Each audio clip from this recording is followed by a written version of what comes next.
En una de sus cartas más conmovedoras, mi papá me contó que en cada celebración familiar colocaba el retrato mío y de mis hijos. Hago de cuenta que todos estamos juntos, como en el pasado. Confesaba su melancolía, saudade. Reconocía también su tranquilidad por nuestra seguridad, alejados de la adolorida patria, en la que muchos, me escribía indignado, seguían haciendo mal uso de los dineros del Estado. Al volver sobre sus reflexiones, me pregunto, ¿qué hubiera opinado aquel guadalupano, amante de Whitman y admirador de los quipus y Lucha Reyes, sobre esta pandemia que ha incrementado exponencialmente el dolor, la corrupción y la brutal separación física de tu círculo de afectos? Y de cómo en momentos límite los seres humanos recurrimos a la palabra para acompañarnos y darle sentido a la realidad que nos toca vivir. Hablando de ello y de la palabra sanadora, en el último WhatsApp de mi nieta Juliana, recibí la foto de una crisálida con su promesa de que me reportaría el proceso de su transformación en mariposa. El mensaje de una niña de 11 años, en medio de una crisis sanitaria mundial que entristece y angustia, me conmovió, devolviéndome un atisbo de esperanza. ¿Qué tal, amigos que leen por gusto? Les he leído un fragmento del artículo Escribir para sobrevivir de nuestra invitada de hoy, la historiadora Carmen McEvoy, que presenta este libro, La República Agrietada, ensayos para enfrentar la peste. Doctora Carmen McEvoy, bienvenida, un gusto conversar con usted. Buenas noches, Jaime, y para mí realmente una alegría, un privilegio estar contigo. Sé que eres amante de la literatura y realmente me ha conmovido esas palabras, ¿no? Ese recuerdo de mi padre que fue el que estimuló en mí el amor por los libros. Y me conmovió mucho también, y es cierto que este libro, lo comentábamos antes de salir en vivo, se lee, pero también se escucha y también se puede apreciar a través de las ilustraciones que están presentes en él y que nos trae también este tiempo, ¿no? De pandemia precisamente, un tiempo que ya todos estamos totalmente de acuerdo o resignados acaso, que ha cambiado nuestra historia, ¿verdad? Sí, realmente estamos pues en el umbral de una nueva era, ¿no? Cuando se escriba la historia de este momento, ¿no? De esta pandemia planetaria, probablemente se hablará de nosotros como se habló, no sé, del tránsito de la Edad Media a la Edad Moderna, de la Edad Moderna a la Edad Contemporánea. O sea, estamos en un tránsito hacia lo desconocido, ¿no? Y en esos tránsitos lo que prevalece es la incertidumbre, el miedo, ¿no? Entonces lo que uno hace, yo creo que es un poco la propuesta del libro, es aferrarse a tus raíces, a tus memorias, a tus afectos, ¿no? A mi nieta que no la veo en un año, 4 meses, ¿no? Pero que estamos constantemente, porque es una pandemia diferente, o sea, es una pandemia con tecnología, ¿no? Así Entonces es. permite que se dé lo que estamos viviendo ahora, ¿no? Una comunidad virtual, conversaciones que probablemente en un mundo prepandémico no las hubiéramos tenido, ¿no? Entonces es una combinación extraña de la presencia virtual, pero la ausencia física, del abrazo, ¿no? De la parte más cariñosa, más amorosa que tenemos los seres humanos, que es un poco tocarnos, ¿no? Abrazarnos. Entonces, es lo que nos ha tocado vivir. Efectivamente, porque uno podría comentar hasta hace un año y poco más que parecían tiempos, entre comillas, tranquilos o quizás previsibles, apacibles, ¿no? De cierta forma, pero hay un antes y un después. Y usted comentaba en uno de estos artículos que cuando Jaime Chincha, un colega de RPP, le preguntaba si sentía miedo, usted decía que no, pero luego caí en la cuenta pues que pasado ya este tiempo, la sensación de repente más que de miedo era de ver de otra forma el presente. Yo creo que más bien esto se venía anunciando, ¿no? Si tú recuerdas algunos de los artículos, por ejemplo, el incendio en Australia, ¿no? Fue un incendio conmovedor, ¿no? Que ahí cuento lo de los árboles, cómo se recuperan estos árboles prehistóricos, ¿no? Entonces ya estábamos cruzando todas las líneas, ¿no? Ya estábamos, digamos, transgrediendo las leyes de la naturaleza. O sea, yo creo que acá hay un tema con la naturaleza y la manera como nos hemos venido comportando en este planeta que hemos venido depredando desde hace siglos, ¿no? Entonces yo creo que por un lado es este aviso y por otro lado un poco el soundtrack, ¿no? De la música de Leonard Cohen.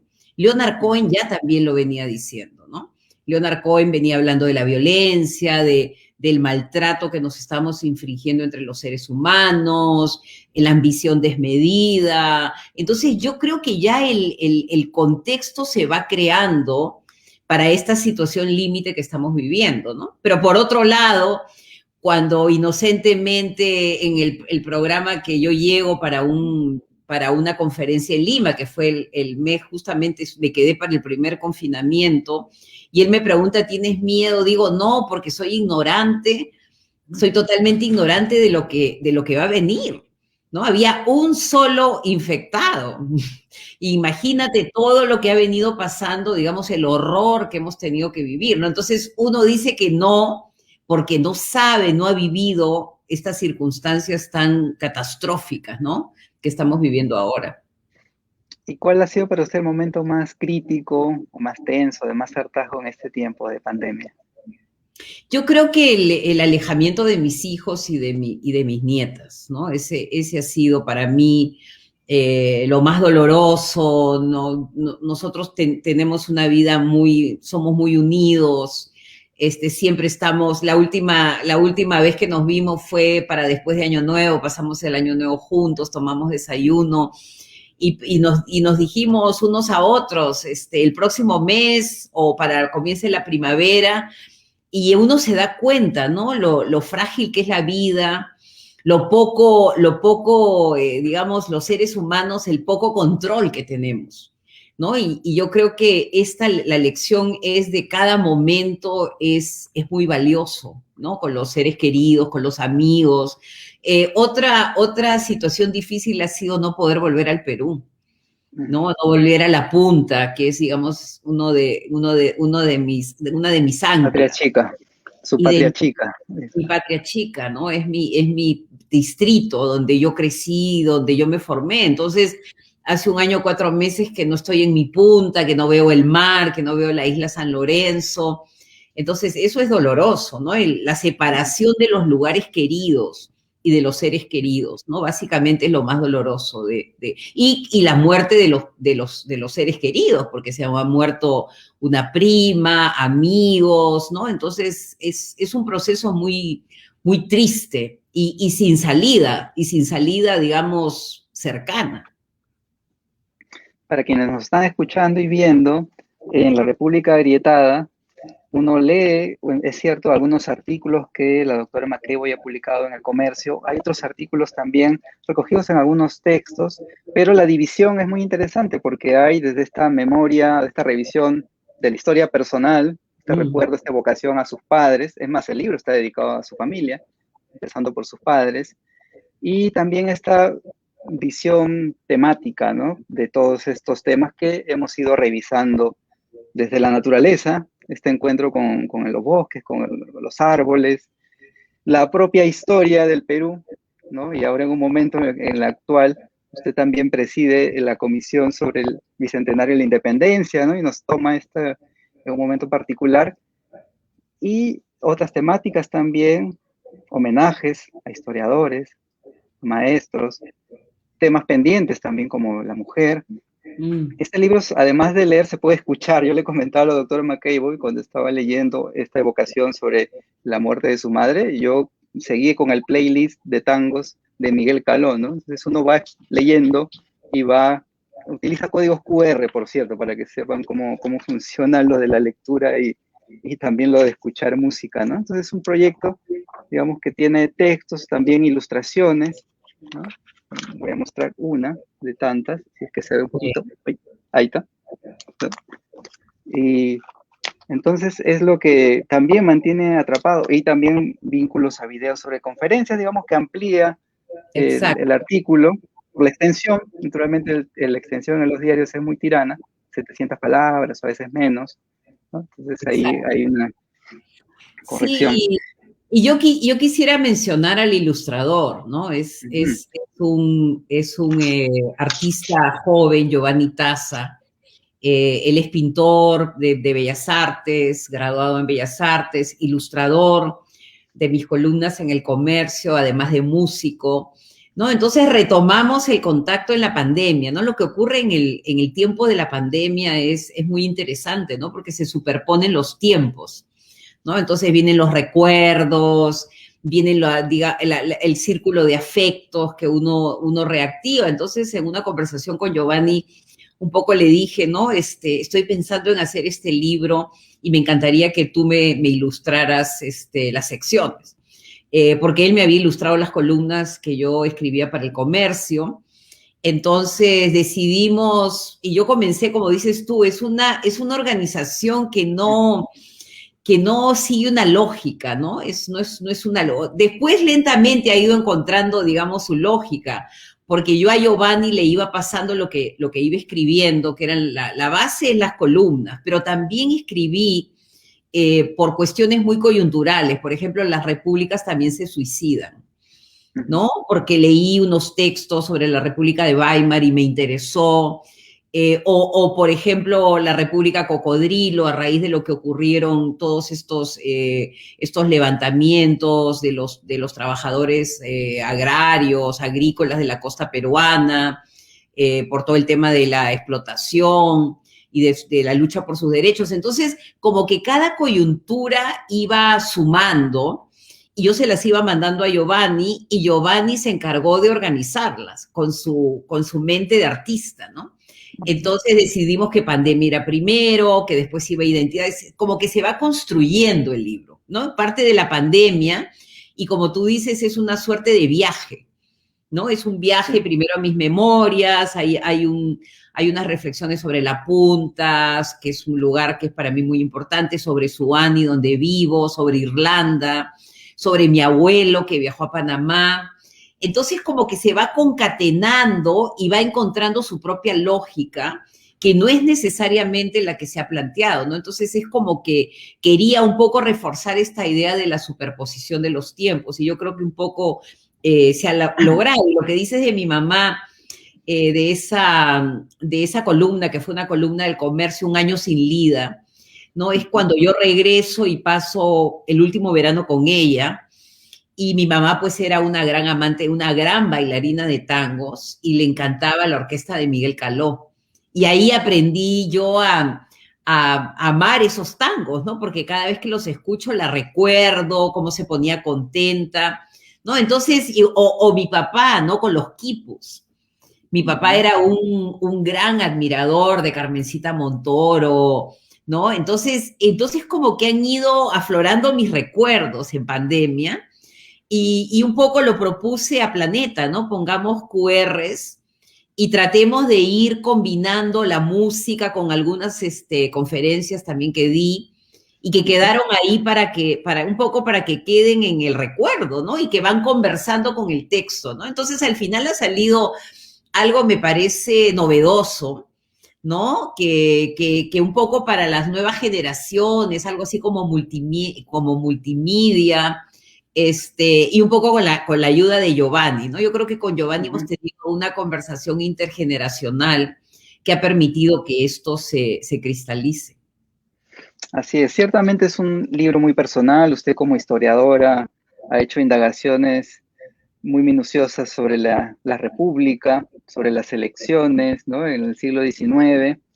Y bueno, también me parecía interesante, al comentar, por supuesto, el libro, para animar a quienes nos están siguiendo a que lo lean, y también conocer un poco de la historia de la historiadora, porque leyendo el libro uno saca algunos datos y hay una mención constante, le decía también antes de salir en vivo, a la literatura.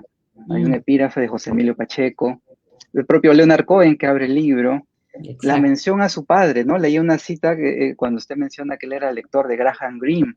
Entonces me preguntaba, ¿de dónde nació esta vocación por la historia? Usted estudió educación primero, luego historia, pero ¿de dónde surge este gusto por la historia? ¿De niña le gustaba la historia? Digamos, ¿dónde podríamos rastrear ese interés por lo que es ahora su profesión. Yo creo que hay como dos claves, ¿no? La clave de mi relación con mi padre, que era un gran lector, me compró una enciclopedia Quillet, ¿no? A él le gustaba mucho hacer el geneograma, entonces los sábados, yo todavía era una niña y hacíamos el geneograma juntos con la enciclopedia, y yo le iba buscando material, y me acuerdo que con esa enciclopedia Quillet venía una colección de biografías. Entonces yo creo que ahí en esas biografías, la biografía de Rembrandt, la biografía de, no sé, de Napoleón, de los grandes de la historia, de María Antonieta, un poco que comenzó a nacer mi interés, ¿no? Por estas historias bien escritas, ¿no? Porque eran realmente historias que a una niña le atraían. Y también mi papá me leía mucho historia del Perú. Entonces recuerdo que tenía un libro de Pons Muso y me leí una carta, que era la carta que le escribe Salaberry a su esposa Juana, antes de que lo fusilen, ¿no? Y me impactó. O sea, me impactó esa guerra civil, me impactó y él me contaba, ¿no? Del fusilamiento por orden de Santa Cruz, ¿no? Entonces yo creo que ahí se fue formando mi interés por la lectura, por la literatura, digamos, y esta conexión con la historia, ¿no? Porque hay ahí, yo creo, en el libro ese amor que tengo yo también por la literatura. Y después tuve la suerte de tener una excelente maestra, Teresa León de Gago, en media, que nos llevaba textos, que nos llevaba fuentes primarias. Entonces, con esta colección del sesquicentenario, ella fotocopiaba, nos entregaba las fuentes. Entonces, ese contacto con la fuente, ¿no? La carta de Vizcardo, las proclamas de Tupac Amaru, yo creo que fueron estimulando mi imaginación, ¿no? Y ahí fue mi decisión, primero de ser maestra, yo quería ser profesora de historia de colegio. Y después me di cuenta que por ahí tenía posibilidades de escribir, porque mi papá también escribía, ¿no? Mi papá escribía poesía, mi papá escribía estas cartas que me mandaba, que las tengo conmigo, no sé cuántas cartas, me mandaba creo que 2 cartas diarias o 2 cartas interdiarias, o sea, él era un gran escritor. Entonces yo creo que la influencia de mi padre, pero teniendo buenos profesores de historia, se consolidó mi decisión de dedicarme profesionalmente a la historia. Ujú. Agradecemos a quienes están siguiendo la entrevista. Es cierto, ¿no? Carlos Godofredo Valer pregunta dónde está la doctora. Ella está en Estados Unidos, ¿no? Está accedido a este horario. No sé si tenemos la misma hora, no sé si es tan tarde por allá, pero sí, ella está lejos. Estuvo en el Perú justo al inicio, ¿no? Cuando se decretó el primer caso. Comenta, Sí. recuerda usted en los textos, ¿no? Cuando el 6 de marzo 2020. Y ahora está, Y bueno, en ahí Estados estuve yo Unidos. en el aeropuerto cuando acababan de declarar, pero que el aeropuerto era una locura, o sea, nadie usaba, la única que tenía, habían algunos con máscara, porque ya en Estados Unidos ya había empezado la máscara entre algunas personas, o sea, ya se comenzaba a discutir que la máscara te podía proteger, pero nosotros en el Perú todavía estábamos totalmente ignorantes de la violencia de esta enfermedad, ¿no? Un caso, el 6 de marzo, que se convirtió pues en centenares de casos al poco tiempo, ¿no? Entonces, Sí. sí, estoy en un pueblito de Tennessee, un pueblo universitario que se llama Suwannee, que era un lugar de caza de los indios choní, ¿no? Ahí también tengo en la colección, tengo un artículo sobre la historia de Suwannee, ¿no? Y vivo acá, trabajo acá desde hace 25 años. Sí. Sigamos entonces. Doctora, hay un vínculo indesligable en el libro, se abrazan constantemente historia y literatura. Y ciertamente hay una unión, una hermandad, ¿no? A veces cuando uno habla de una novela o de un cuento, dice, ¿de qué trata la historia? Cuéntame la historia, ¿no? Y la historia es, ¿no? Hablaba hace un rato usted de la fuente primaria, del testimonio, de un relato también, ¿no? ¿En qué diría que se parecen y se distinguen a la vez la historia y la literatura?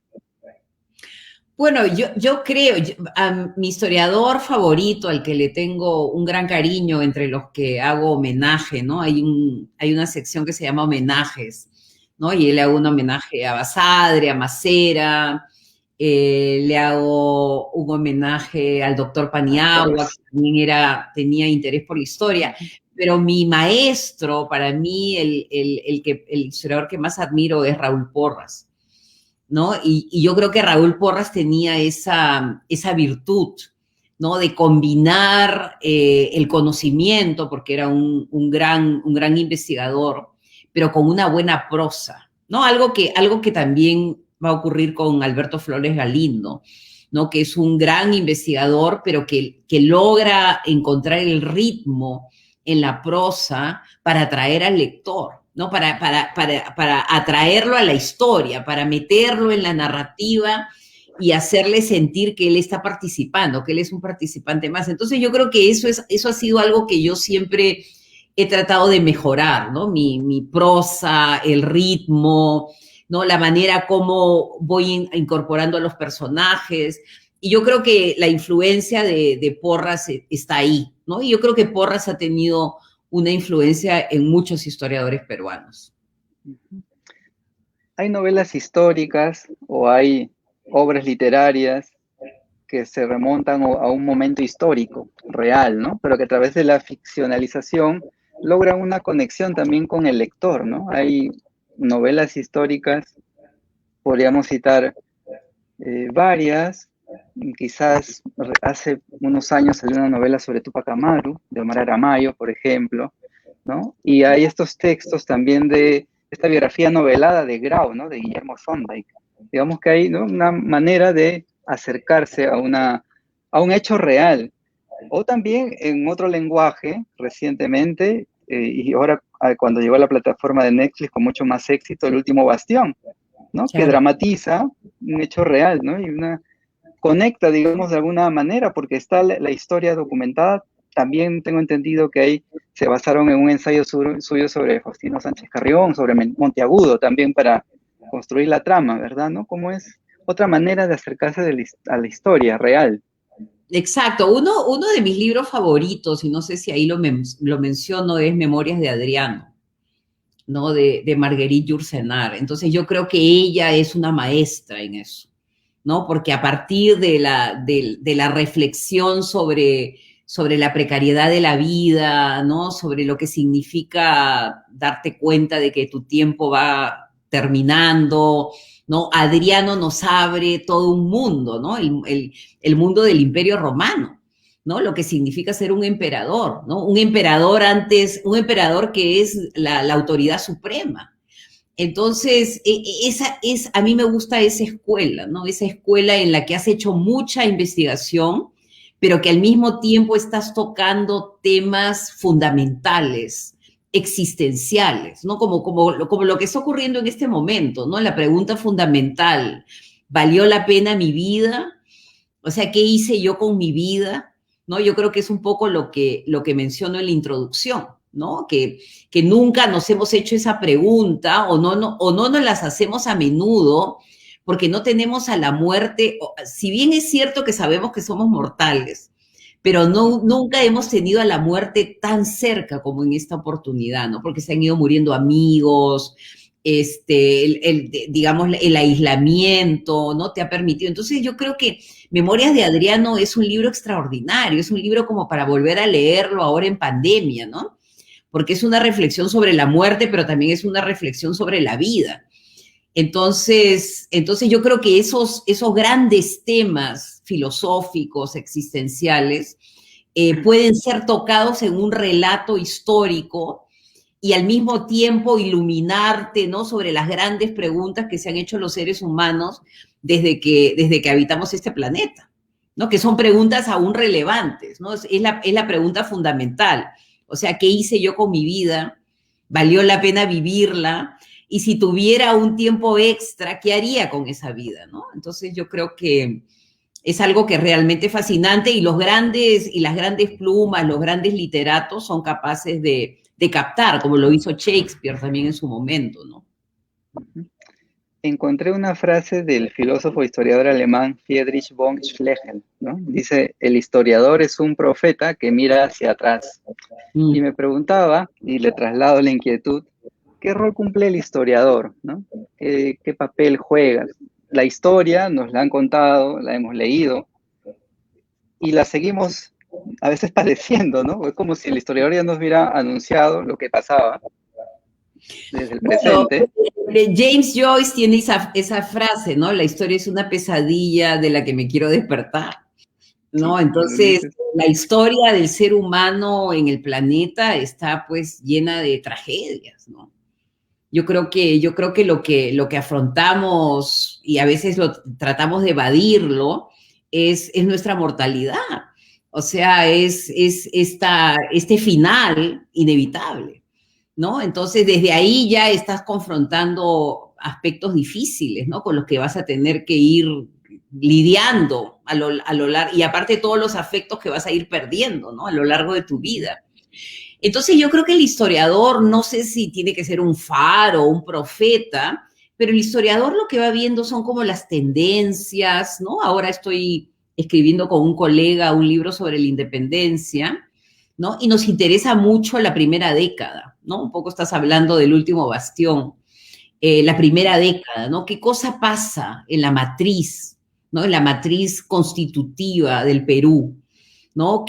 ¿Cuáles son las características de la política, ¿no? Y ahí aparece pues la falta de instituciones, las traiciones, ¿no? Las traiciones permanentes, la guerra, los odios, ¿no? Entonces, en un mundo de ambiciones desenfrenadas, es muy difícil construir instituciones, ¿no? Entonces, yo creo que hay que volver a ese momento fundante donde se produce una suerte de falla tectónica y ubicarla, identificarla y tratar de ver si la podemos mejorar, superar, ¿no? Yo en el introducción de la República Agrietada digo, hay que tratar de resanar esas grietas, ¿no? Entonces, ¿será posible? ¿Tendremos tiempo? Pero lo que pasa es que hay que ponerlas al frente y tratar de reflexionar sobre ellas. Y yo creo que la traición para mí es un tema que desde hace mucho tiempo estoy reflexionando, ¿no? Alrededor de la traición, la falta de lealtad, ¿no? Que es un poco una constante en la historia del Perú. La verdad que sí. Y justo usted en el apartado dedicado al Bicentenario, y hablando de esta república naciente, ¿no? Decía, si tuviera que enumerar alguna de las razones por las cuales una república fundada por provincianos bien intencionados, aunque carentes de experiencia política, no logró sus objetivos, que eran encomiables, mencionaría: 1, el desinterés por el bien común; Exacto. 2, el desprecio por el otro a quien se considera inferior; y 3, una incapacidad de tender puentes con los que discrepan de uno. Del desinterés por el bien común nace la idea del Estado como un botín. Bueno, y sigue, y es sobre la República naciente. Estamos 2021. En el Perú parece la historia circular, ¿verdad? Exactamente, exactamente, ¿no? Y todo el tema del bien común, que es parte de la discusión. El bien común no nos los hemos inventado ahora, el bien común se está discutiendo en el primer Congreso Constituyente, ¿no? Y cuando Luna Pizarro, justamente, que es este sacerdote arequipeño, liberal, ¿no? Dice, va a ser muy difícil domesticar o dominar los intereses personales. O sea, él ya se da cuenta, él ya está haciendo un diagnóstico que los intereses personales son el peor enemigo de una república, ¿no? Porque justamente trabajar en equipo, tratar de sacar adelante un proyecto juntos, es lo que no sabemos hacer, ¿no? O sea, siempre uno es el mejor que el otro y lo tiene que eliminar, ¿no? Hay uno de los ensayos que se llama matar para vivir, ¿no? Entonces yo tengo que matar al otro para yo poder tener la existencia que creo merecer, ¿no? Y no eres capaz de convivir, ¿no? Es como digo yo, escuchando al otro, que algo tendrá que decirte, ¿no? Porque no puede estar ni totalmente equivocado, ni totalmente en control de la verdad, ¿no? Entonces, ese blanco y negro, ese permanente, eso que llamo yo la cultura de la guerra, es lo que probablemente nos ha hecho muchísimo daño y no interesarnos por el bien común, ¿no? Entonces, los proyectos siempre son personales, presidentes que nos han estafado, que nos han traicionado, pero nunca han pensado, bueno, pero ¿qué cosa es lo mejor para el Perú? O sea, esa debería ser la pregunta, ¿no? Cuando tú entras a un trabajo que te han elegido, bueno, ¿qué cosa es lo mejor para todos los ciudadanos que me han elegido? Y parece que esa pregunta muchos de nuestros presidentes nunca se la hicieron. Por eso no sé si es muy duro hablar, porque se dice, se ha escrito que somos una república fallida, que es muy duro, ¿no? 200 años después. Yo lo que creo es que a lo que se refieren muchos es al Estado fallido, Mm, ¿no? Digamos, la república y la red pública, ¿no? La república para los primeros republicanos era la sociedad civil, no era esta interacción entre el Estado y la sociedad civil. La república también es la nación, ¿no? En la Constitución, en la primera Constitución, me parece que uno de los acápites dice la república se llamará la nación peruana, ¿no? Entonces hay toda una idea que tiene una connotación que va más allá de lo meramente institucional, es la sociabilidad, es la manera como nos interrelacionamos uno con otros. Entonces, yo no creo, yo no soy catastrófica, no tengo pensamiento catastrófico. Entonces, yo pienso que hay un Estado. El Estado sí existe. O sea, existe la SUNAT, existe el BCR, o sea, existen entes estatales. El tema es que es un Estado que no concerta la fuerza, las fortalezas para poder tener un gran proyecto nacional, ¿no? No hay un proyecto nacional. Hay múltiples proyectos personales, pero no hay un proyecto nacional. Y aparte es un Estado, digamos, vetusto, desorganizado, lo hemos visto ahora con la pandemia, que necesita reformas importantes para poder seguir redistribuyendo, creando bienestar para la población, ¿no? Entonces hay un tema de la institución del Estado que debe ser reformulado pero antes tenemos que vencer a la pandemia, ¿no? La pandemia, Y, la primera prioridad de cualquier gobierno que entre. ¿Y esta pandemia ha funcionado acaso como un catalizador para estas grietas, extenderlas más? Exacto, exacto. La pandemia, recuerdo la primera entrevista que tuve con Jaime, ¿no?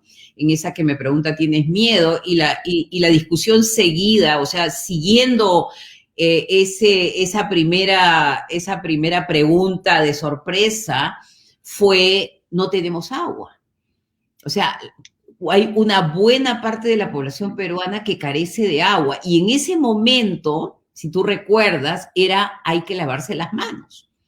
Sí. ¿No? Era como iniciamos, digamos, un protocolo, ¿no? Y el punto número uno era lavarse. ¿Y cómo te las podías lavar? Si tenías agua que llegaba en bidones, ¿no? Entonces hicimos todo un análisis, ¿no? De cómo los servicios públicos no llegaban a la mayoría de los peruanos y cómo íbamos a enfrentar esta pandemia, ¿no? Yo creo que seguimos en la misma. Hay un problema de vivienda pública digna. O sea, no hay una vivienda, no hay unidades vecinales como se construyeron pues a lo largo de la historia del siglo XX, ¿no? Donde las personas vivían con dignidad, con todos sus servicios. O sea, en algún momento se perdió el rumbo. Entonces, la pandemia, como bien dices, nos ha desnudado en todas nuestras carencias, ¿no? La principal, la sanitaria. O sea, que no tenemos un buen sistema de salud pública, ¿no? Y por eso que estamos como estamos. Efectivamente, ¿no? Y hemos llegado donde hemos llegado y quién sabe qué pasará leyendo los textos suyos de historia y quizás en la versión más popular, más cercana a estos tiempos, esta miniserie El último bastión, con frases que parecen, no sé, tan actuales, ¿no? El Perú parece que tuviera siempre la maldición de escoger entre dos dramas, ¿no? Exacto, exacto. Pero también hay fortalezas, ¿no? Y por eso que un poco esta idea, esta suerte de imagen, ¿no? Que la tomo prestada de Leonard Cohen, ¿no? Que dice o sea, todo lo que existe tiene grietas, ¿no? Y él, punto seguido, agrega, ¿no? Es por ahí donde entra la luz. Entonces, ¿cómo entra la luz? Y lo vemos todos los días, ¿no? En estos familiares que hacen la cola para llenar los balones de oxígeno que te conmueve porque están peleando contra la muerte solos, ¿no? Esta joven que hace 2 días comunicó que se habían muerto 13 familiares y ella estaba endeudada con 100.000 soles. ¿No? Entonces, cómo han ido cuidando a sus enfermos fuera del sistema sanitario, en sus casas, con los balones de oxígeno, ¿no? Y otro elemento importantísimo que ha sido el papel de las mujeres, ¿no? Esposas, recuerdas en Arequipa, cuando al presidente Vizcarra, al expresidente Vizcarra, esta señora lo increpa y corretea la caravana presidencial para decirle que su esposo estaba fuera del hospital, creo que en una carpa, esperando, y al final se murió, ¿no? Entonces las mujeres con los teléfonos celulares, viendo qué cosa necesita el esposo para ir corriendo a la farmacia, traerle la medicina, cocinando. O sea, cocinando las ollas comunes para los vecinos, ¿no? Entonces, ahí, por eso digo yo, ¿no? Que ahí está la fuerza del Perú. El Perú es muy fuerte, resiste, ¿no? Pero si tuviera un Estado que lo acompañara, ¿qué cosa no podríamos hacer? O sea, con esa energía vital que nos caracteriza, ¿no? Entonces, nos falla el Estado. O sea, nos falla los que deberían estar cuidándonos, siempre desaparecen. O sea, es un Estado que se paraliza y que no sabe dar el bienestar que sus ciudadanos merecen, ¿no? Sí, me quedan muchas preguntas. Sé que podríamos entrar a terrenos así cenagosos, ¿no? Estamos en un contexto político muy Exacto. tenso, ¿no? Donde se han juntado extremos, donde hay discusiones desde la virtualidad, lo que decía también en uno de sus textos usted, ¿no? Esto de tratar de menospreciar al otro, ¿no? De imponer al otro, no, tú estás equivocado, tú eres ignorante. Y frases así que se han vuelto y se siguen leyendo, ¿no? Lo que pasa es que las redes sociales pues ya nos han llevado a una polarización absoluta, ¿no? Entonces en el mundo virtual todo es posible, ¿no? Es posible degradar, es posible insultar, ¿no? Muchas veces el contrincante tampoco está ahí, entonces ahí lo apaleas, lo vas arrastrando, ¿no? Entonces las redes sociales yo creo que nos han hecho mucho daño.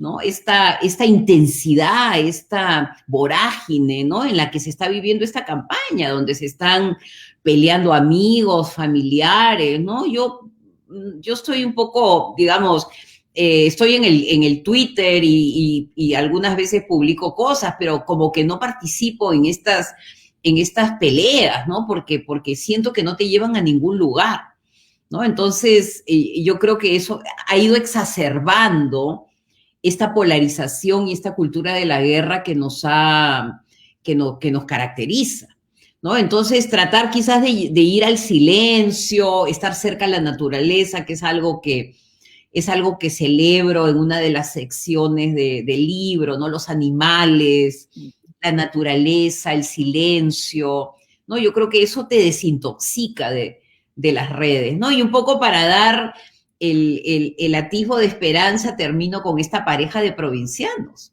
¿no? Que primero conquista Lima, ¿no? Que logran en la década del 40, que es una década muy difícil para el Perú. Hay un terremoto, ¿no? Hay una serie de problemas económicos. Y esta pareja de provincianos, él de Ayacucho, Moisés Vivanco, y ella de Cajamarca, primero conquistan Lima y de Lima se van a conquistar el Perú, ¿no? Entonces, ¿cómo nuestra cultura es tan poderosa?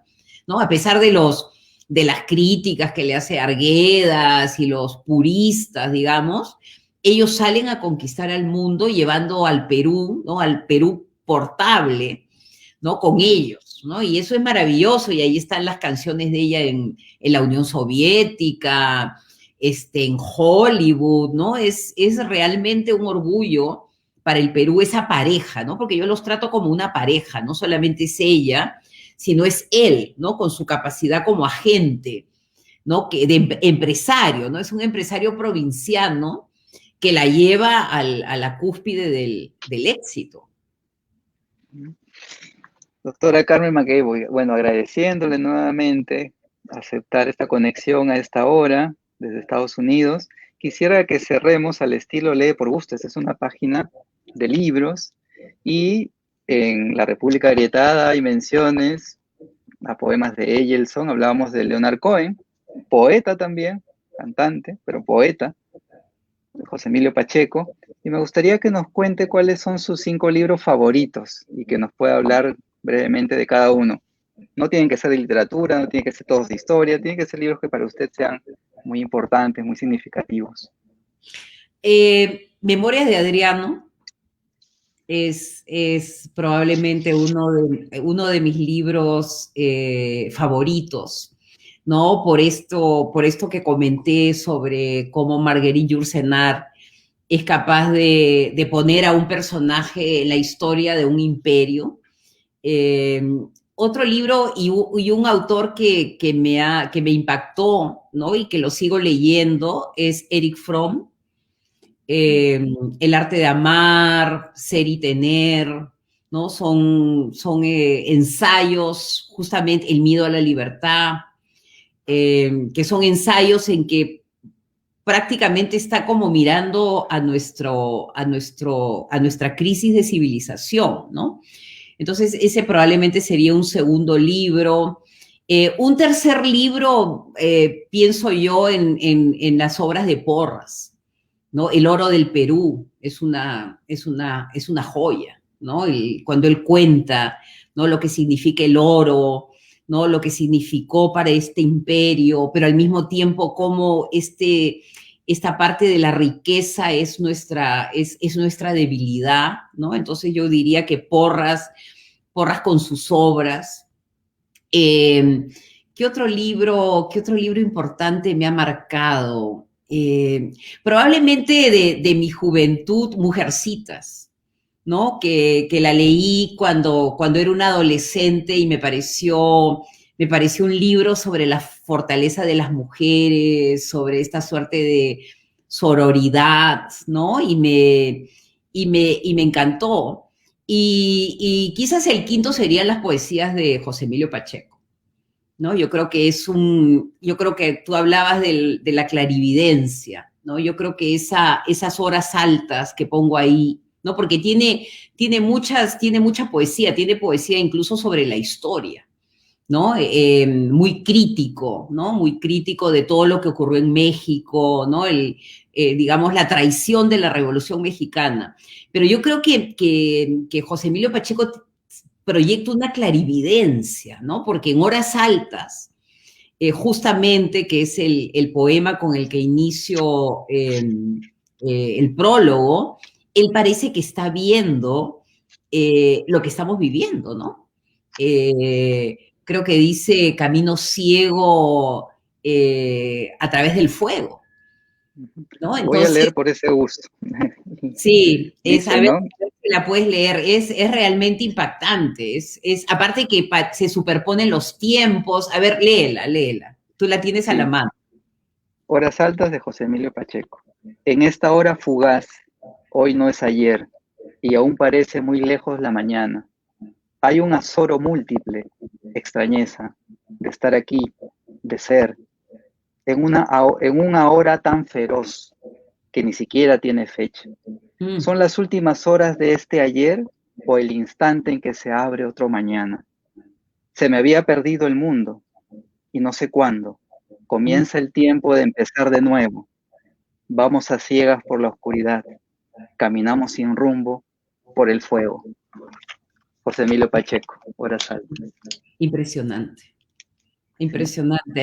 A mí recuerdo que compré sus obras completas cuando estaba en San Diego haciendo mi doctorado y regresaba a él y siempre había un mensaje, o sea, siempre tenía, porque recuerdo que llevé un curso sobre Revolución Mexicana, un seminario, ¿no? Entonces un poco viendo a los críticos del proceso y ahí lo descubrí, ¿no? Entonces dije, quiero poner esta poesía tan poderosa, ¿no? Que parece que José Emilio Pacheco la hubiera escrito para este momento, ¿no? Yo creo que en eso los poetas son como videntes, ¿no? Están un poco viendo o anunciando, cosa que los historiadores, pienso yo, nunca lo logramos. O sea, los historiadores no acertamos, ¿no? Yo creo que es la poesía la única que te puede ir llevando, digamos, en un mundo tan extraño, tan contradictorio y últimamente tan cruel y tan deshumanizado, ¿no? Que nos ha enfrentado justamente a esta prueba terrible, a ver si logramos finalmente humanizarnos. Ojalá que esta prueba sirva aunque sea para ello. Sí, y Carlos Godofredo Valer pregunta, con justa curiosidad, ¿y ningún autor irlandés? ¿Acaso Shaw, Joyce? Por supuesto, soy una gran fan de Joyce, Lo que pasa que siempre cuando te hacen estas preguntas vienen a tu memoria algunos libros, probablemente no tengo 5, tengo 20, tengo 30. Me gusta mucho la colección Dadet, ¿no? Que es y justamente el que se llama este pequeño cuento, porque a mí me gusta mucho ese Joyce que experimenta, ¿no? Antes de sus grandes obras, antes del Ulises, él experimentó, ¿no? Y él tenía pues esta idea que todo está en uno, ¿no? Entonces como que él trataba de hacer un poco el cuento total, ¿no? Mucho se compara este periodo de los cuentos de Joyce con el periodo azul y rosa de Picasso, ¿no? Que él estaba experimentando, ¿no? Entonces, en este Dadet, que lo menciono ahí en uno de mis ensayos, él muestra la congoja de lo que significa ser una dependencia de un imperio, ¿no? Entonces, más que la muerte física, es vivir muriendo, porque no puedes ser tú. O sea, esa burguesía es una burguesía frágil, es una burguesía que no tiene la energía de una burguesía nacional, ¿no? Entonces es realmente, sí, Joyce para mí, y hice todo su camino, todo su recorrido, fui al lugar donde se conoció con Marta, ¿no? La futura esposa, Marta Barnacle, que como él llamaba, Marta era Portable Ireland, Irlanda portable, porque Marta hablaba como una irlandesa, insultaba, decía cosas así emotivas, ¿no? Entonces la tenía a Marta para recordarle esta fortaleza del pueblo irlandés, ¿no?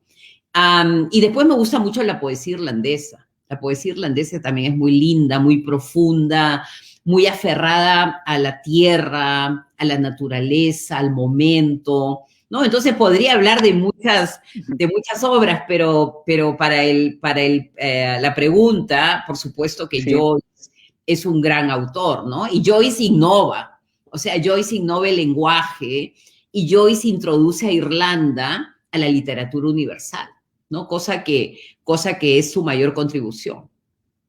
Sí, y sigue leyéndose el Ulises con tanta atención y vigencia y con tanto asombro como cuando salió en 1922, ¿no? Casi 100 Exacto, años. porque Ulises está lleno de claves. Entonces, cada vez que uno lo lee, yo creo que de acuerdo a cómo uno va avanzando en la vida, va a ir descubriendo las claves que te dejó Joyce, ¿no? Sí. Doctora Carmen McEvoy, muy agradecido por su tiempo, por conversar con nosotros. Creo que ha salido una entrevista entretenida, interesante, por los comentarios. Así lo veo, agradezco, por De todo supuesto, un mérito suyo. poco como la República Agrietada, ¿no? Y Así es. ahí en la República Agrietada, ahí hay un QR de ese soliloquio de Conroy, que es este personaje de Dadet, ¿no? Que habla de que los muertos están vivos, ¿no? Y la impronta de la muerte sigue en la cabeza de los vivos, ¿no? Entonces me parece que es una visión que es muy celta, ¿no? Muy de la ambivalencia entre la vida y la muerte que también marca la poesía y la literatura irlandesa. Así que ha sido un gusto para mí, súper entretenido, a pesar de que ya creo que es casi la medianoche.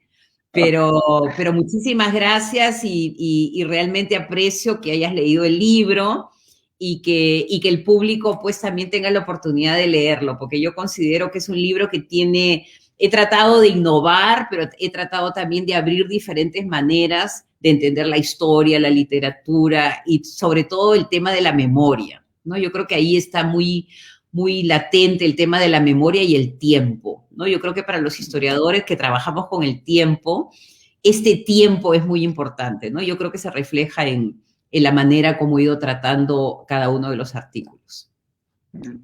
Muchas gracias, doctora Macrebo, y muchas gracias a quienes han seguido, a quienes han comentado también. Así que será hasta una próxima edición y un gusto estar con ustedes en esta Buenas entrevista. noches y gracias, Ale, por gusto. Buenas noches. Gracias.